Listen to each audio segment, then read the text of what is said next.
Hey YouTube, it's Hannah Loba. If you want more MotoAmerica content, check out the new and vastly improved MotoAmerica Live Plus app. It's the only place you can catch all the race action in one place all season long. Click the link in the description below. Yeah, look up top there, JP. So it's Kyle Wyman, Troy Herfoss, and Tyler O'Hara on the front row. Yeah, then we got Gillum, Rispoli, and Flinders on row 2. Then we have Rocco Landos, Corey West, Jake Lewis, Travis Wyman, and Bobby Fong straight off the Superbike, Greg, right into this race. Yeah, it kind of feels like that. I mean, the championship point spread is 14 at this point. Yeah. It's an 18-race series for this category, but it feels like every point matters. 5 laps, and we're away racing just like that. Seemed like a quick light there, and it was to see who was ready for it the most. The two guys that are battling in first and second in the points are going to go into turn 1. First and second, it's going to be Kyle Wyman, then Herfoss, Hayden Gillum, our defending champ. You heard him say he's on Old Faithful, Greg, so I'm wondering if that is last year's bike that he is on. You can see Tyler O'Hara, James Rispoli, looks like he's trying to Look at, he goes right to the lead, goes to number 1. Wow. He just outbraked everybody, just shoved it up the inside, and all of a sudden, just like that, the Revzilla Motul, Vance and Hines, Harley Davidson, the number 1 plate leads the way. But how about that factory horsepower right now? Kyle Wyman goes right around him. Is he going to try it again down into here is the question. As you see, Wyman does a good job of blocking it, but look at Gillum. Just rides around the outside, and then Rispoli gets a big draft, drafts himself up to 3rd. So Gillum right now has obviously got a bike that he feels like handles pretty well, Greg, because he's just kind of throwing that big 600-pound Harley, Vance and Hines Harley around. Look, I talked to Terry Vance about this situation. He said, look, you can look at the timing sheets and see that we're down on horsepower, and we continue to develop our motorcycle, and so do the other teams.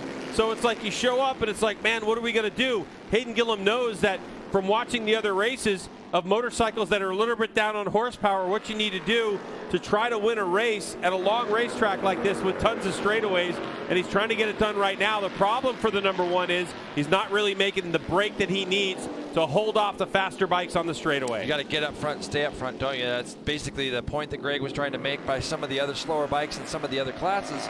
We've seen riders try not to get shuffled back too far, and that's what Gillum is trying to do right now. Not get shuffled back too far. As you're going to see, Wyman goes by him down the right side. Let's see if Gillum just goes into the Canada corner and lets off that brake lever, and he does. He just rolls back around the outside of the 33. The big problem is coming when they come out of this right and the next left. They're going to go through here, Greg, and then they're going to get on this front straightaway. But look at the speed that Gillum's got. He's pulling the field apart at the front.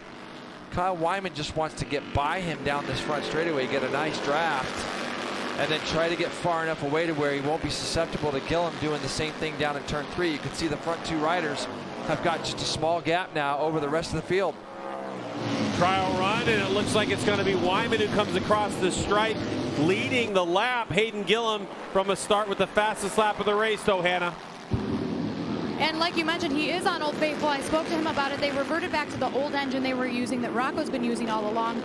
He said it's just much more reliable than the upgraded engine package. They don't have enough time on it just yet. Yesterday was also his first ever DNF in the class, so he was not looking to repeat that today, but he's already off to a much, much better start.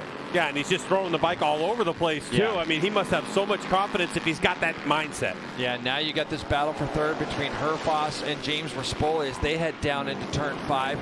Let's see how that pans itself out, as Rispoli doesn't look like he wants to give up the position, but will have to Herfoss. Saw Bobby Fong roll just past our commentating spot and pulled his bike to the side. So Gillum was able to slide back up under Wyman, and what that's going to do is it's going to help Herfoss as well. Herfoss is loving seeing this at the front, and he's going to be looking for a double draft from both of these guys when they get onto that front straightaway. This time Wyman makes the pass. Let's see if Gillum goes back to the inside. He does. Yeah. Boy, there's nothing this field can do. I mean, who do you have your money on? Betting is now available for MotoAmerica fans. Go to nxtbets.com/playma. For more information, go to MotoAmerica.com. Hayden Gillum is throwing the kitchen sink. I mean, the Kohler kitchen sink at this thing. Yeah, and look at that.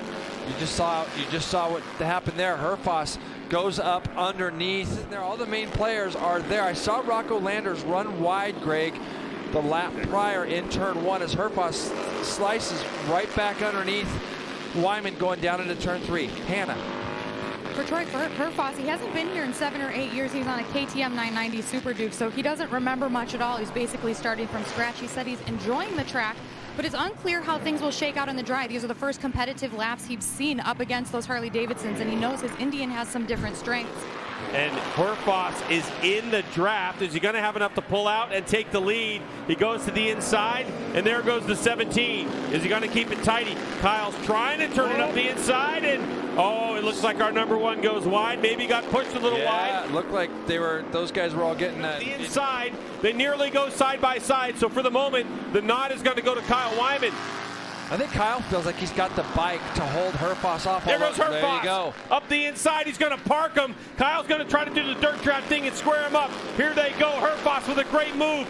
Does Kyle Wyman have enough real estate to be able to draft and pass? They're coming up the top of the hill. He's going to pull out of the draft. They go side by side. And to the line, it's Kyle Wyman who takes the win by 39/100ths of a second. Well played, Kyle Wyman. Tyler O'Hara gets by James Rispoli for the final spot on the podium.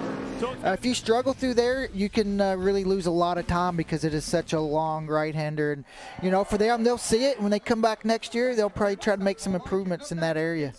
You see all of the riders up there now with their trophies in hand. So their duties are nearly done. They'll be collected on a golf cart by MotoAmerica, taken over to do a post-race press conference. With that, we're going to send it back next door to Greg and Jason.